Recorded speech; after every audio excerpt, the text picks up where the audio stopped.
आज की वीडियो में हम बात करने जा रहे हैं क्या हम मेन मेथड को ओवरलोड कर सकते हैं। तो इसका आंसर है yes, we can overload a main method.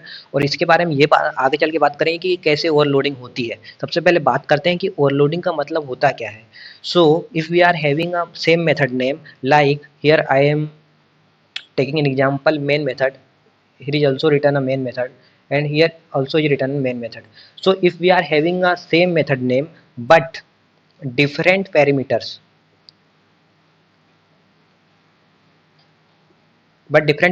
then we can say that this is called a overloading. Overloading, अब इसमें ओवरलोडिंग कर रहे हैं मेन मेथड की, कैसे कर रहे हैं, public static void main same है, पब्लिक स्टैटिक वॉइड मेन, अब यहाँ पर देख सकते हैं ये भी सेम है पब्लिक स्टैटिक वॉइड मेन।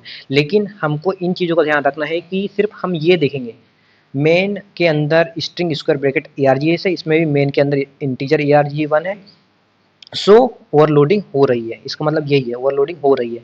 सो ओवरलोडिंग हो रही है। सो यहाँ पर मेन मेथड के अंदर यहाँ पर इंटीजर ARG1 वाला लिख दिया और उसमें मैंने आउटपुट शो कर दिया system dot out dot println करके, और यहाँ पर भी ऐसे किया है मैंने। तो अब देखते हैं कि आउटपुट क्या आता है, उसके बाद आगे की चीज़ें को हम डिस्कस करते हैं।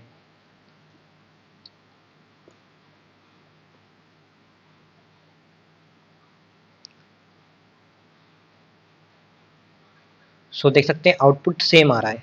सेम इसलिए आ रहा है कि जब भी JVM कॉल करता है, तो जब भी JVM कॉल करेगा तो उसको ये वाला चाहिए पूरा।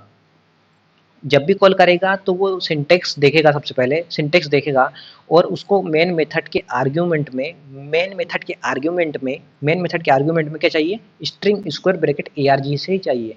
किसको, string square bracket ARGS, string square bracket ARGS ही चाहिए JVM को कॉल करते समय।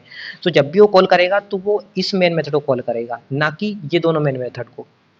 ठीक है, इन दोनों को कॉल नहीं करेगा वो। तो इसलिए हमको आउटपुट क्या दिखाई दे रहा है, inside main string square bracket ARGS, इसलिए हमको ये वाला आउटपुट शो हो रहा है। लेकिन अब हम चाहते हैं, जैसे कि हमने ओवरलोडिंग कर चुके हैं, तो हम ये चाहते हैं कि हम ये भी आउटपुट में शो करें। तो इनको कैसे शो करेंगे, उसके लिए यहाँ पर मैं सिंटेक्स लिख देता हूँ। यहाँ पर सबसे पहले बात है कि स्टैटिक मेथड है। सो स्टैटिक मेथड के बारे में आई होप आप लोगों को आइडिया होगा कि हाउ इट वर्क्स। तो स्टैटिक मेथड का मतलब ये होता है कि हमको ऑब्जेक्ट बनाने की जरूरत नहीं है और हम सिर्फ क्लास का नेम लिखकर हम इसे कॉल कर सकते हैं। ठीक है, तो यहाँ पर क्लास का नेम है हमारा ओवरलोड टेस्ट मेन डॉट, और इसमें हम पास कर देते हैं मेन मेथड को, हम कॉल कराते हैं फर्स्ट वाली मेन मेथड को कॉल कराते हैं। यहाँ पर मैं लिख देता हूँ 10।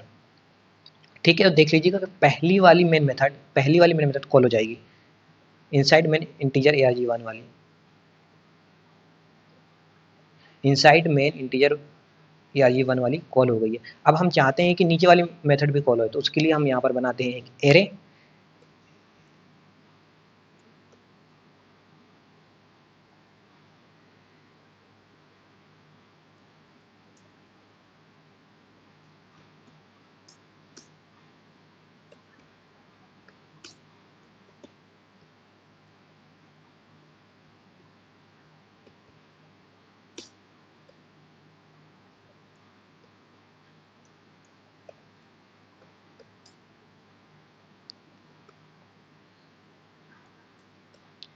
और इसमें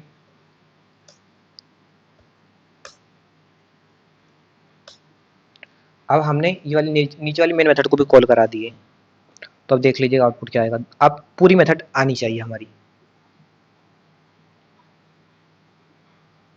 देख लीजिए पूरी मेथड आ रही है, लास्ट वाली मेथड भी आ रही है जिसमें एरे हमने लिया हुआ है, एरे लिया हुआ है as argument, as a parameter. Argument का मतलब अलग होता है, पेरीमीटर का मतलब अलग होता है, ऐसा पेरीमीटर बोलते हैं हम इसमें।